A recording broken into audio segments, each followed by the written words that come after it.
Welcome to the Miami Heat Floor Crew, brought to you by the Five Region Sports Network. I'm your host, Jonathan, aka Three Piece Combo. We got my man, Mr. Marco Romo. Got Mr. Gadiel Cartagena. Make sure you guys follow them as well. They got great content on Twitter as always. And if you aren't, as always, make sure you guys follow us on Twitter, Instagram, the podcast feed. We appreciate that. Make sure you show us love on the YouTube channel as well. We appreciate that. But guys, we're here after a solid week of Heat basketball. We went 1-2. Where wasn't able to get into the play-in tournament, but unfortunately, Gad actually cloned himself. So now we have two Gads, which is pretty cool. But fortunately for the Heat, we still had a decent offensive showing in one of the games. During this week, we did lose Bam Adebayo, which was a tough loss, especially with the 5 room, and we'll get into that a little bit deeper. But I just want to get into some of the positives from this week because we had a game where we scored 140 points, and although wasn't able to pick up the win against Indiana the second time, and the game versus the Bucks went to the wire, was a little bit closer all the way to the end. I think there was some good positive moments from this team. Marco, I'll start with you, my man. Favorite moment from this week from this Heat team? I think individual player moment was definitely whenever Bam took it coast to coast in that Bucks game, or not the Bucks game, the Pacers game. But the fact that he got hurt after that was it was really it was a bummer. But it's probably for the best that they arrest him because the hip injury has been kind of a problem all from the beginning of the year.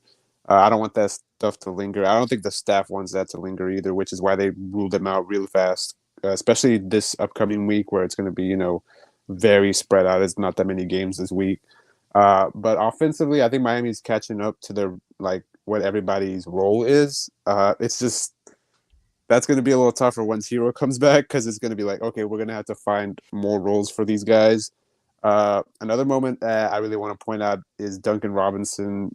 He's straight up not just the 3-point specialist anymore. The dude is actually a 2-level scorer at this point, which is insane to me. I thought he was done improving. I thought he was just plateaued as a shooter, which is good. You can be an elite shooter, which is a good, career. You can make that stuff, you can ride that for the rest of the year. But Miami's no, we're gonna make you do more things, and you're gonna do them at an actual good level. It's just been really crazy to me. Last year, this guy was sitting on the bench for Max Strus, rightfully so. Don't get it twisted. He earned that bench spot because he was not good at all, for a while. But he earned his spot back. He's doing things not even Max was doing, which is crazy. But it's been great to see. But I think Miami offensively, they had a great showing this week. That Bucks game, the two Pacers games, it's just defensively, without Bam, you're not going to be good because Bam is literally the linchpin of the whole defense. Absolutely, and it showed how the gaps kind of expose themselves when there's no Bam Adebayo because he just covers up for so many holes when he's not there. This, the smaller mistakes that this team tends to make that he covers up for because he covers up so much ground in so little time. Those mistakes get exacerbated when he's not there. Gad, before I get to your favorite moment, there was a sequence against the Pacers in the game that we got the win where it was a Jimmy Butler, in close. He was able to get the bucket. We got the Jimmy forcing a bad shot, and we got Jay Rich throwing it up to Duncan Robinson for 3. He got the shot going, and then in the next sequence, they got the ball up to Jay Rich. He threw it up to Jaquez for an insane dunk, and I think that was one of the best sequences that I've ever seen as a fan, right? You don't typically get to see back-to-back-to-back plays where the crowd gets really excited, but being down double digits, Jimmy hitting that first bucket, and then Duncan just spotting up and hitting that 3. Beautiful passes both time from Jay Rich. Shout out to him for both 2 great feeds on that. But, Duncan with the 3, and then Jaquez just taking the absolute roof off of the Kaseya Center was insane with that fun sequence. That was Miami Heat basketball to a T. I love to see that. Gad, favorite moment from this week? Moment's kind of tough. I'll go with just an overarching theme. Kind of to Marco's point, they're figuring out their roles offensively, but I feel like it's really coming from the guard side of things. Like Caleb, I mean, you guard, wing, whatever you want to call him. Caleb is figuring things out. Jay Rich is really catching stride offensively. There's been some struggles defensively, but that goes for the whole team. And Kyle as well, doing a fantastic job figuring out, picking his spots, knowing when to be aggressive, knowing when to put the ball on the ground, maybe drive a little bit more than we've probably been accustomed to over the last couple of seasons. So I really like these guys just figuring out their roles on ball. Obviously, there is going to be some changing of the roles and whatnot with Herro coming back, but having that level of confidence and having just the ability to kind of scale up or scale down as necessary, because there's going to be players in and out of the lineup. It's the Miami Heat. It's the NBA. It's just going to happen. You can have Caleb step up in a game. You can have J. Rich step up in a game. You can have Kyle have one of those high volume games where he's filling up the stat sheet. So these guys figuring out what they're supposed to do, how they want to approach that, and actually producing is a really good sign. And the fact that they were able to keep up, I mean, we talked about it on the last stream. Were they going to score 120 points this week? I don't know if they scored under 120 points this week, which is like anti-Miami Heat basketball, which is both good and bad because you want them to kind of have their identity, but it also is good to see them compete and win at least one of these games where it is a track meet and you are going to have to put up 130, 140 if necessary to be able to win that game. And doing that without Bam, that's pretty good too. So not perfect, but trending in the right direction in terms of the guard room and kind of figuring out how to approach things from there. Absolutely. I think continuing to develop, like you said, the guard play, especially with unfortunately losing Drew Smith, Duncan's doing what he's doing on offense. We're getting, obviously we talk so much about positionless basketball, but we're getting so much guard, quote unquote, play from different players that it's really adding up to the point guard position, right? Obviously, Kyle Lowry is kind of spearheading that, but you're getting ball handling from Jaquez. You're getting ball handling from Duncan Robinson. You're getting ball handling from Jay Rich, right? When Tyler Herro comes back, obviously he's going to be doing some of the ball handling as well. So although we don't have a true point guard, and our point guard position is very thin, as is our center position, which we'll speak about next. It is a little more comforting when it comes to, like, obviously a playoff setting, when positions really don't matter, that we have multiple guys that can create. And that's really what you want to see on this team is like, okay, even if you don't have a specific point guard that's doing everything, we still have guys that can create on this team as well. So I want to get into someone that we lost this last week that we are going to probably keep out for a little bit, just as he rests up. But I want to see kind of how we're going to fill this gap. Gad, we talked about it pre-show. Bam's out, right? So the hip's been bothering him. They're going to keep him out for a little bit. I think, a good solid week and a half with, like you said, Marco, the lack of games with the tournament and everything coming in would just be very smart. I think it's going to be important long-term for him. There's no point using him at this point in these meaningless games when you can make it up when he's healthier and at 100% and at way less injury for risk for injury. So Gad, I'll start with you on this one. Obviously, the Heat team, it was a lot harder for them to cover up for a lot of the things defensively once Bam went out. But he honestly has been one of the shining points of our team offensively as well. Like when he's high usage, that's when we're at our best, So I want you to talk about, with Bam out, not just defensively, offensively, now what? How does this team kind of continue to try to get wins over this next week without Bam Adebayo? You're on mute, my man. I am so sorry about that. First and foremost, I want to say Kevin Love, I want to give him props, man. He's figured out a way to contribute in terms of kind of what you expect from Kevin Love. He's getting the rebounds. He's pushing pace a little bit, making some crazy passes sometimes in order to get some transition buckets. That's really cool. Love that from Kevin. He's doing a really good job just making the extra pass. I believe he had 5 assists pretty early on in the Pacers game last night, 2 nights ago. Not sure what he finished with, but Kevin Love's doing a good job, man. He's at least trying defensively, which is all you can really ask for from him. I think a lot of the problems, especially when Bam isn't there and Haywood also isn't there, I think he's missed as well, is you don't really have point of attack defense, and these aren't the rim protecting type of bigs. I think Kevin and Orlando, assuming that's kind of the big rotation that we're trending towards over the next week or so, they at least know where to be sometimes, right? Like they won't be fully out of position all the time. They can understand certain rotations and they can kind of get in position. Maybe they won't make the play all the time, but they'll at least make the offense think for a split second if possible, which is cool. But they need to have point of attack defense around them. So shout out Van Lee for this comment. Josh, bad defense is not being spoken about enough. That's something that I did want to touch on as well. Honestly, with this point, talking about the bigs, because the bigs are going to look a lot worse defensively when you have guys like Jay Rich just getting absolutely toasted by TJ McConnell, like not being able to keep up at all. Not 1 step behind, but 2 steps behind, taking bad angles, Just that type of stuff cannot happen for the Heat. And even with Bam and Haywood there, obviously they help. They're both really good point of attack defenders. They can make a difference there.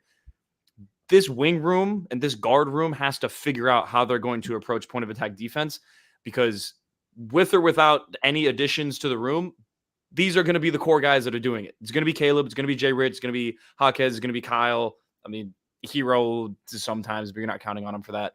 They need to step up defensively and kind of get their stuff together, because it's, I don't even want to say lazy, but it's just a bad product that they're putting out defensively right now. And that's, you see the Pacers putting up 144 points last night. That's why. No point of attack defense. They're figuring things out offensively, and they're, on the flip side of that, losing control of things defensively. And it can't be both of those things happening at the same time. They need to get that together. Definitely. I mean, with the team, like, with our team, obviously offensively has been the struggle for the longest time, right? Having, a true guy that's a 3-level scorer, being able to do it all. This team is a team that operates best when everyone is doing their role really well, right? And we have a lot of couple of guys that are obviously spearheading the offense.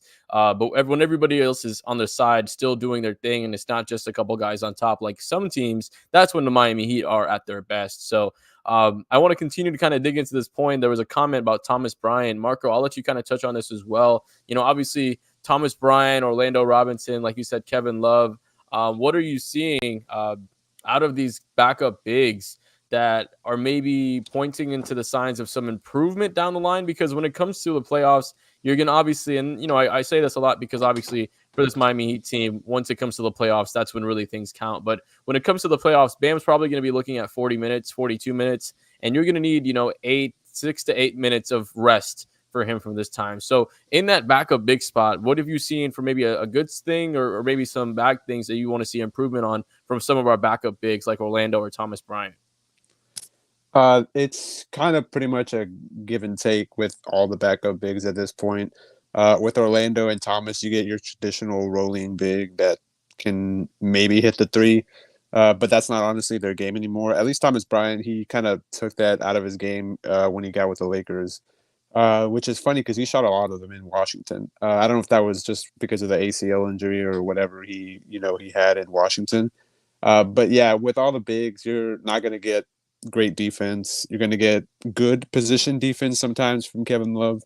But that's just what the backup big is at this point in the league. If you have a backup big, they're either going to be good at defense or good at offense. You're not going to get a guy that's good at both. You're not going to get a guy like Isaiah Hardenstein, who's going to be an elite roller. He's also a good playmaker. All this stuff. Those guys are hard to find. But those guys also get played off the court a lot in the playoffs, and they don't matter as much. So you gotta need an innings eater right now, which is what they thought Thomas Bryant was going to be. Which he kind of, he still looks like the same guy. It's just Eric Spoelstra doesn't like guys that don't play defense at all. Which is Orlando Robinson was kind of put into that position now because he at least looks like he's trying, and he at least is in the right position a lot of the times. It's just it doesn't matter because he cannot jump over a phone book. The same thing with Kevin Love, honestly. So it's the thing with backup bigs, they're all kind of the same. The great thing about Kevin Love, at least, is that he plays within his role and he doesn't like to do too much.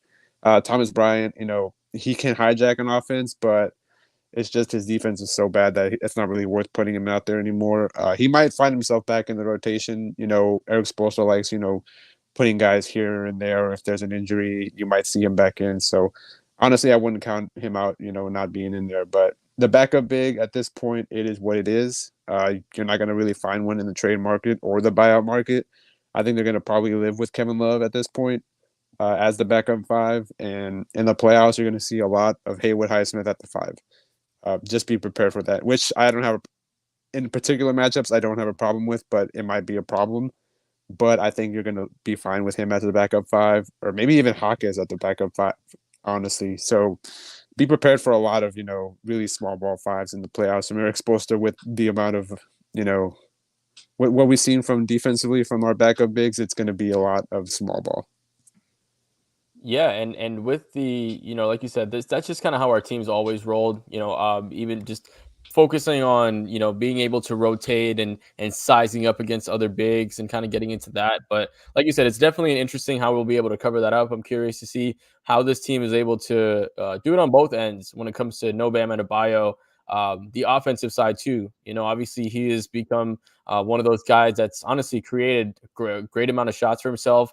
Got to the free throw line a lot too, which I think is very important because it's not only good for your offense to get to the free throw line, but it allows your defense to get set, right? So him just slowing the game down for the entire team, taking the pressure and the mileage off of Jimmy's body as well. Hopefully, we can see Bam back soon and being able to get into doing some of those things. Marco, one of the points that we were talking about is Tyler Herro coming back off of injury, potentially at the end of the week. Right now, we've seen with this team a lot of shining spots. Obviously, Duncan Robinson, Jaquez, Bam doing his thing. We've picked out a good amount of wins. We've also blown a good amount of leads to a couple teams like Chicago and the Knicks as well. So, with Tyler Herro being back, obviously there's going to have to be some adjustments from everybody's roles and kind of what they're going to be doing offensively and how they're going to have to rotate defensively. But with Tyler Herro being back, what do you feel that changes the most? What do you feel like is going to be improved right off the rip? And what do you feel like maybe needs to gel in a little bit as he's going to be coming in and reintegrated? I think my biggest thing that I'm going to be looking at if he comes back at the end of the week, it's that's still a big if. We still don't know, but if he does, I think I'm going to be looking at who he's going to be playing next to, what those minutes are going to be like, because I think Eric Spoelstra needs to find a reason to get him on the court with the young guys like Jaquez, like Jay Rich, like Bam, as much as possible, because the young guys flying out there it's just a lot of fun to watch. And you saw that whenever he was, Miami was starting to pick up those wins. That game against the Grizzlies, I like those lineups. I think that's enough defensively and offensively on both sides. But Eric Spoelstra is going to experiment. That's going to be the tough part with Tyler. Is he's going to be like, okay, how do I fit in? He's not a plug and play kind of guy. He's still a guy you can put on the court, and he'll give you 20 easily like that. It's just about how he's going to get those 20, or how he's going to be like, okay, am I going to be on this spot? Am I in the way of somebody? That's what Caleb Martin's kind of had trouble with. Whenever he was starting to come back, was like he was in the way of a lot of dudes in possessions. You saw him. There was 3 guys on the same side of the court a lot this past week because Caleb Martin was just like, these guys operate in the same kind of space. The thing with Tyler, though, that'll be easy for him on the flip side because not a lot of guys operate in the same space that he does outside of Jimmy. The mid range, the pull ups, maybe Kyle, but that's honestly Duncan Robinson. Those kind of guys don't really get in each other's way. That's the good thing about Tyler, is that he's the one kind of bucket getter, I want to say, on the team in terms of how they get their shots. It's just, how is he going to do that with everybody already knowing their roles? But I think it'll take time. I think Heat fans will have to be really patient. You might see somebody heading to the bench. I don't know. It's going to have to be somebody that's in the starting lineup right now. And maybe it's Kyle. Maybe it's, I don't know who it's going to be, but it's going to make somebody mad. That's just the way that, the league goes. And I think the guys will understand, hopefully, Tyler does find a way to kind of be within the offense. And I think that's going to be a lot of 3-point shots, which is what he was doing at the early part of the season. So hopefully he keeps it up. Yeah, I mean, I would honestly love to see, him and Duncan start as our backcourt. Defensively it wouldn't be great, but you have 2 guys that can really create. And, Tyler Herro as a catch and shoot threat is absolutely elite as well. People sleep on that. Of course, as a ball handler is great, but, if you can have Duncan playing the way he is with how he's creating, attacking the rim, drawing gravity, towards himself, and then also being able to find Bam, who finds the open guy, Tyler Herro is going to create excellent space for like a cutting Jaime, who has been insane with his cuts. We'll probably talk a little bit about that. That's probably my highlight of the last week, man. Is his cutting has just been absolutely perfect. I don't think I've seen better cutting from a rookie in a long time. But a couple in the comments, Gad, before I get into your thoughts with Herro coming in. Black Chinese saying, when do you think we'll be getting a point guard? I don't know, to be honest with you. I really don't know with this team how it's going to end up rolling out. But I do like Gamer D's idea of Markelle Fultz for a backup PG. They have Cole Anthony and Anthony Black over there in Orlando. If we can snag Markelle Fultz, I would definitely take a take a love for that. And then ball versus teams like Denver doesn't work. Agreed. But what works against Denver anyways? Denver is a cheat code with Jokic. So, it's hard to say anything against that when they still beat guys with like Anthony Davis at the 5. But back to the current topic with Tyler Hero. Gad, what do you think we're going to need to see as far as reintegration with Tyler Hero coming in? And what do you think some changes will be with him absolutely getting in? One of the things that I'm looking for is the dynamic with him and Kyle Lowry, either sharing the floor or just kind of how they function, because it always seems like Tyler gets hurt, Kyle steps up, Tyler comes back, Kyle kind of takes a back seat.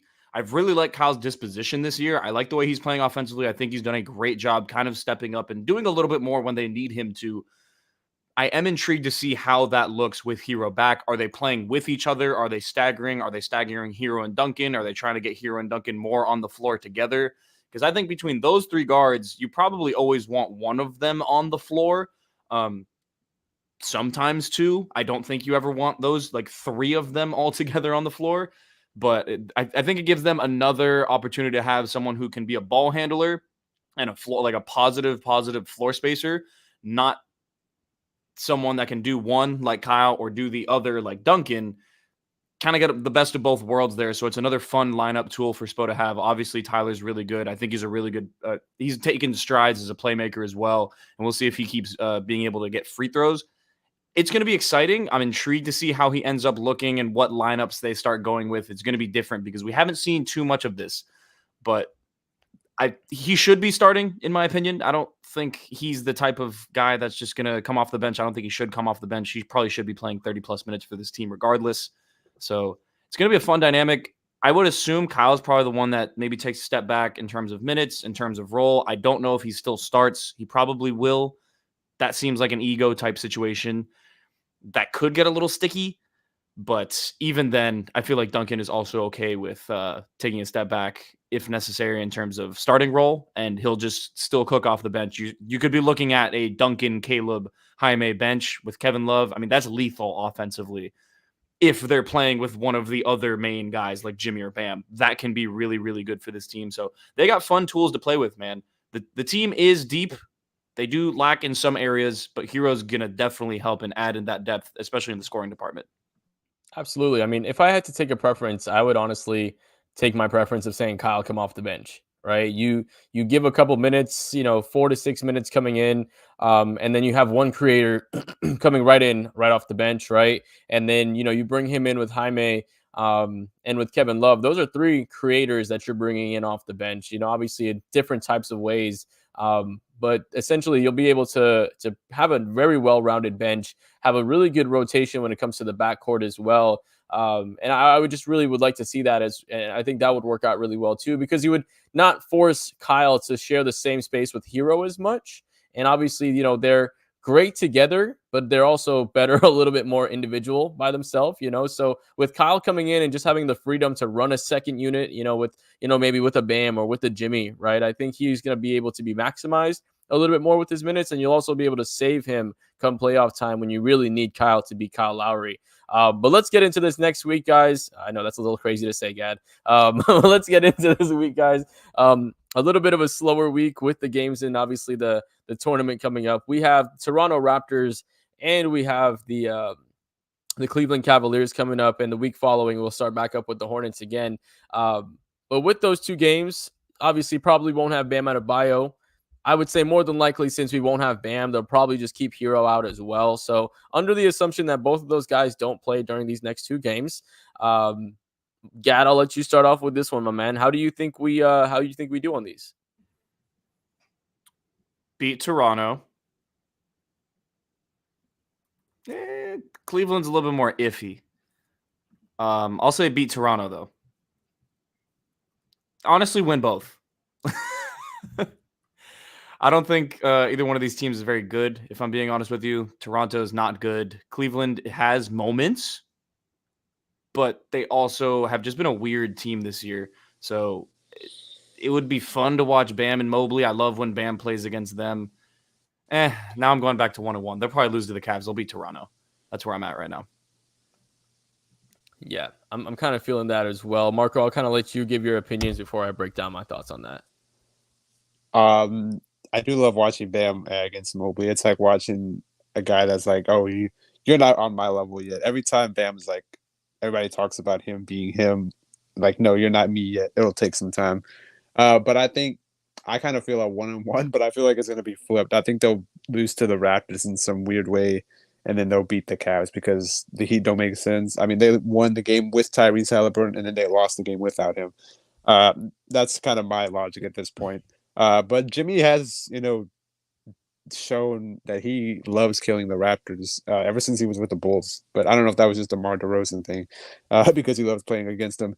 But yeah, I'll go the other way because the Heat don't make sense. I do want to see how Miami kind of navigates the weird, the two big lineup with the Cavs with if Bam doesn't play. It'll be very interesting to see how Miami kind of like maybe plays a lot of zone in that game, which I imagine they will. But other than that, I think the Raptors game, the Raptors games are always weird. A lot of wings will be played in that game. Precious masterclass, maybe. He might score 5 points. My favorite thing about watching the Precious stuff is still funny to me because I was also a believer, but now I'm like, oh, this guy stinks. But Oh, there's still brother, this flashes guy about Leonard stinks. Hear me out. Backup 5? No. when he gets bought out. The Precious buyout off a rookie contract would be crazy. Yeah, Anthony Bennett. Yeah, no. So, no, I agree with you on that, man. I think, like you said, this team makes no sense. So it's really hard to predict, especially with no Hero, no Bam, how it's going to be. I do think we go 1-1. I think we beat Toronto. Like you said, Jimmy shows out for those games. I remember one of those overtime games where he was like screaming and like, yeah, and he dunked it on the way in overtime. I think we went on like a 10-0 run. That was, I think, one of his first seasons here, or it was an exciting time. His first season here, yeah, that was, I think, Jimmy's first signature moment in a Heat jersey coming into that time. So, like you said, he shows out against Toronto. He always likes to give it his all. So hopefully we get that win against that one. Obviously, Kyle's going to be playing too, so that's kind of a revenge game for him. So we'll see how that kind of rolls. I don't think we win against Cleveland. I think they have they're a little big as a team, right? And we really sometimes, especially if we don't have Bam, it's going to be a really tough time to match up with that. I'm not sure if Donovan Mitchell is healthy, but if he is, it's going to be tough with like the point of attack defense with that, especially with no Bam, would just be a lot to add up to get to. So I think we also go 1-on-1 with that. It's going to be a very interesting week to say the least, but I'm very excited to kind of see how things goes. Now, any of you guys, Gad, final thoughts before we close things out? I just want to give credit to Duncan again. He's turned into a good basketball player, man. Like, it's like not fluky. It feels real. And having this type of player is such a weapon offensively. So I just wanted to give more props where I've already given many props because I was the number one Duncan slanderer for the longest. He's playing good basketball, man. Credit to him, is really helping the offense out a lot. No, I definitely agree. I think, he's just evolved. It's something that we were all asking to see more is, obviously, and I think really it's just been a mental thing. He had that surgery. Obviously, that helped with everything too. But mentally, you can just see the confidence that he's been playing with has been absolutely insane. I love to see it. Love to see what he's doing. Love to see him evolving as a player and as a human being, just deserving that as well. You know what I mean? So shout out to that. Marco, closing thoughts. Shout out to Jaime Jaquez Jr. That man is going to be at the minimum in the league for like 12 years, bullying people down in the post. He's going to be, I don't know what his ceiling is, but at this point, it doesn't matter because he's exactly what the Heat need. I don't know what their record is without him. I would say that he's probably won them a few games here and there just by being, so solid. Guys like him coming out of college, you kind of pray that they plug in and play. And Miami just got another one, and it's beautiful to see. And he's one of my people, so it's even more beautiful. No, I definitely love to see it. I mean, offensively, his play style is just like a little bit bigger of like a Rip Hamilton with that mid-range killer, being able to get in the paint, get with Mexican that. Gordon Hayward. Mexican Gordon Hayward. That's honestly a perfect translation He's there. all Like elbows. and he knows how to do everything, man. He's good at, I think one move that he really showed his maturity as a rookie was when he went to the rim on a layup and he threw his body into the defender as he was going into that layup. And I just think that just shows, like, as a rookie, for him to be able to not just try to challenge someone. I mean, obviously, he's pretty athletic for what he is, but he just was very smart about his body control. He's just very elite with his control of his everything and his mindset. Like you said, shout out to him. Appreciate all you guys watching. Endgame, Kaz, Stefan, Gamer D, Jay, Van Lee. Hope I appreciate it. I think I shouted out everyone. Appreciate you guys joining us, y'all. Make sure you guys, like you said, if you're not already, subscribe to us, like the video, follow us on all of our feeds, YouTube, Facebook, Instagram. Follow the boys at Marco Romo, at Gadiel Cartagena. And then we'll see you guys next week, man. Let's go Heat. We'll see y'all after this next week, and we'll talk to you soon.